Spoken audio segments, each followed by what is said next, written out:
What's going on, guys? Coach Hayden here, and today we're going to be going over a step-by-step process on how to deadlift.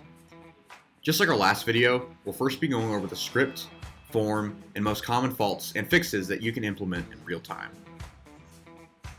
First thing you're going to do is you're going to walk up to the bar and place it over the middle of your whole foot. After finding this position, we're going to shove our hips back, just like an RDL, and place our hands right outside of our legs. Then we're going to touch the shins to the bar, squeeze our chest out, and drag the bar up our legs. We want to make sure that even during the set, every repetition looks exactly the same, so when we place the bar down, it should be dragging down the legs in the same way that the bar drags up the legs when we initiate the pull. This will ensure that during the set, every rep looks exactly the same.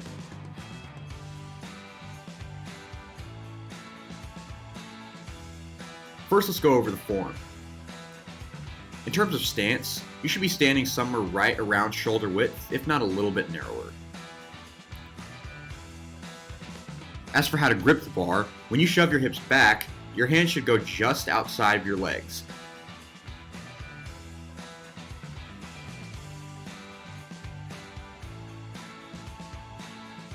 Next, let's go over bar path. When we move anything with the barbell, generally speaking, we are looking for a straight, perpendicular line in comparison to the floor. So when we initiate the pull, we should follow that straight line up and down. You also find lots of problems with grip width, to where someone will either grab the bar too wide or too narrow. As we discussed before, what we want is something right in the middle, to where the arms drop just outside the legs. In a similar fashion, stance width can be a similar issue, to where it'll either be too wide or too narrow, just like grip width.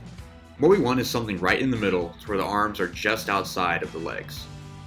Hips and bar placement usually becomes a problem when the pull is initiated. As you can see here, the hips drop too low and the bar is kicked forward as a result, which means it's no longer over the middle of the foot as we talked about previously.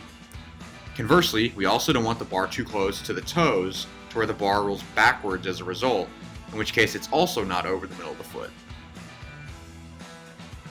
What we need is something right in the middle, to where the bar is correctly placed over the middle of the foot, and as a result, the bar does not roll forward or backward. This plate rolling cue can be a good way to check and make sure that everything about your setup is as it needs to be, because if the bar doesn't move around in any direction other than upward when you initiate the pull, you're probably doing okay. When you stand up to lock out, make sure that you don't finish with soft hips, soft knees, or excessively lean back. In a good deadlift, lockout will include full extension at the knees and the hips, and you will be standing up nice and tall at the end. As far as actually gripping the bar, one thing you'll see clients do a lot is push their palm into it and then wrap their fingers around, which can lead to excessive calluses. What we want to do is grab the bar at the base of the knuckles and then wrap our fingers around. That way we don't encounter this problem. That's it for today. I hope that these tips will help you feel more confident as you master the deadlift. Thanks for tuning in. See you next time.